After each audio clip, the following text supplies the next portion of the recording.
એક વખત ઘનશ્યામ મહારાજ બાલમિત્રોની સાથે ખાપા તલાવડી ગયા હતા.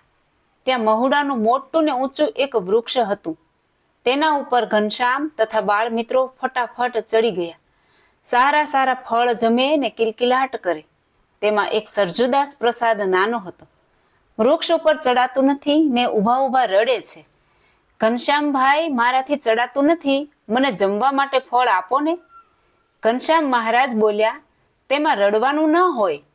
મારા મિત્ર કાંઈ ઢીલા પોચા ન હોય, શૂરવીર હોય ને તું શા માટે રડે છે? હમણાં જ તને વૃક્ષ ઉપર ચડાવી દઉં છું. ઘનશ્યામ મહારાજે મધુ વૃક્ષની ડાળખી પર બેઠા બેઠા ચરણ લાંબો કર્યો. સરજુ પ્રસાદ, મારો ચરણ બરાબર પકડજે. સરજુ પ્રસાદે બરાબર પ્રભુનો ચરણ પકડ્યો. ઘનશ્યામ મહારાજે જેમ ફૂલ ઊંચું કરે તેમ અધ્ધર ઝાડ ઉપર સરજુ પ્રસાદને ચડાવી દીધો. સરજુ પ્રસાદ રાજી રાજી થઈ ગયો. ઝાડ ઉપર બેસવાની મજા આવે છે. સરજુ પ્રસાદ કહે છે, ઘનશ્યામભાઈ, મિત્ર તારા જેવા જોઈએ. પ્રભુ બોલ્યા, મારા ચરણ બરાબર રીતે પકડે છે તેને હું અક્ષરધામ સુધી પહોંચાડી દઉં છું. એટલે સમગ્ર જીવન મારા ચરણે સમર્પિત કરે છે.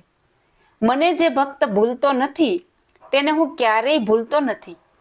થોડી વાર રમ્યા બાદ એક પછી એક બાલ મિત્રો ઝાડ પરથી ઉતરીને ઘેર ચાલ્યા ગયા. બાલ ઘનશ્યામ ધીરેથી હેઠે ઉતર્યા, પરંતુ સરજુ પ્રસાદથી નીચે ઉતરાતું નથી. ડાળ પકડીને બેઠો બેઠો રડે છે. ઘનશ્યામભાઈ, મને નીચે ઉતારો. તે વખતે મોતી ત્રવાડી આવ્યા. બોલ્યા, ઘનશ્યામ, સરજુ પ્રસાદને કોણે ઝાડ પર ચડાવ્યા છે? પડશે તો વાગી જશે. વેણીરામે કહ્યું, ઘનશ્યામભાઈએ પોતાનો પગ લાંબો કરીને ઉપર લઈ લીધો છે ને હવે ઉતારતા નથી.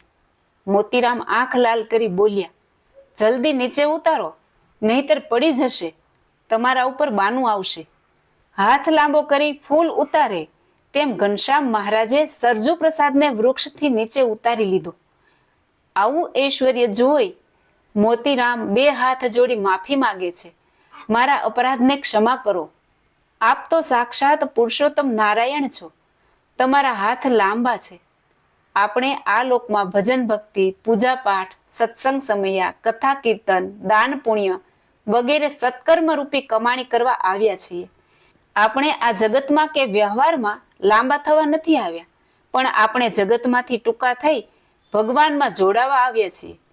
બહાર વૃત્તિવાળાને જગતમાં જોડાવું ગમે છે, અંતર વૃત્તિવાળાને ભગવાનમાં જોડાવું ગમે છે. મોટર ગાડી, બાગ બગીચા, વસ્ત્ર આભૂષણ, ધન સંપત્તિ વગેરે જેની પાસે હોય તે ભાગ્યશાળી નથી. એ તો આ લોકની નાશવંત સંપત્તિ છે. ખરો ભાગ્યશાળી તો તે છે જેને ઘનશ્યામ મહારાજમાં પ્રેમ છે. તે માટે ગાફલતા મેલીને હરિસ્મરણ કરવું. આ વાત આજ સમજો કે 1000 જન્મ બાદ સમજો, પણ હરિભજન તો કરવું જ પડશે. એ જ આ કથાનો સાર છે.